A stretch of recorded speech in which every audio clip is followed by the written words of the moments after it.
রহমতুল্লাহি ওয়া বারাকাতুহু। ওয়ালাইকুম আসসালাম।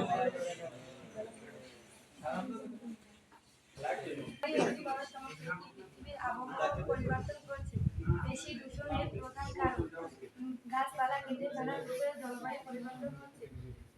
কারখানা ও গাড়ির ধোঁয়া ক্ষতিকারক। গ্লোবাল ওয়ার্মিং জলবায়ু পরিবর্তনের ফলে বরফ গলে যাওয়া সমুদ্রের স্তর বাড়ছে। এর ফলে প্রাণী ও উদ্ভিদের ক্ষতি হচ্ছে। বৃষ্টি ও ফসল প্রভাবিত হচ্ছে। এর থেকে বাঁচতে আমাদের পরিবেশ রক্ষা করতে হবে। জলবায়ু পরিবর্তন হচ্ছে বর্তমান বিশ্বের একটি গুরুতর সমস্যা। এটি পরিবেশের জন্য একটি ক্ষতিকর। এটি পরিবেশের জন্য শুধু সমস্যা নয়, বরং বিশ্বের মানুষের জীবন জীবিকার উপর মারাত্মকভাবে প্রভাব ফেলছে। জলবায়ু পরিবর্তন মোকাবেলার জন্য আমাদের এখনই পদক্ষেপ গ্রহণ করা উচিত। নবায়নযোগ্য সম্পদের ব্যবহার বৃদ্ধি করতে হবে, বনভূমি সংরক্ষণ করতে হবে এবং পরিবেশ সুরক্ষার জন্য মানুষকে সচেতন করতে হবে।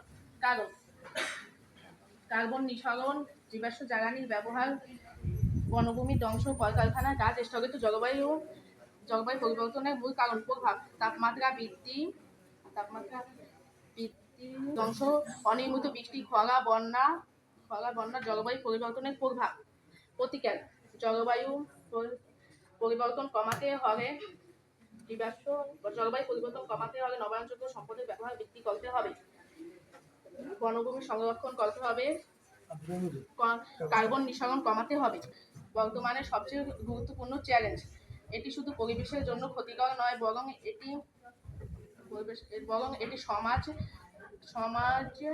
জীবন। জলবায়ু পরিবর্তন হচ্ছে একটি জটিল সমস্যা। তাই অনেক প্রচেষ্টার মাধ্যমে এর প্রভাব কমানো যাবে।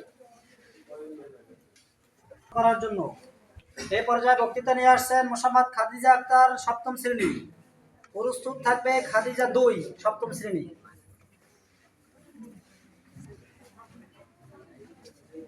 আসসালামু আলাইকুম ওয়া রাহমাতুল্লাহি ওয়া বারাকাতুহু। জলবায়ু পরিবর্তনের প্রধান কারণ হলো গ্রিনহাউস গ্যাসের নিঃসরণ বের করা। এই গ্যাসগুলো হলো carbon die oxide, methane, nitrogen oxide. তাপমাত্রা বৃদ্ধি পাচ্ছে, বন্যা, খরা, ঘূর্ণিঝড়, সমুদ্রপৃষ্ঠ উচ্চতা বৃদ্ধি পাচ্ছে।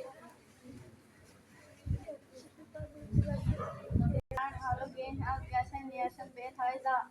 এই গ্যাসগুলো হলো কার্বন ডাই অক্সাইড,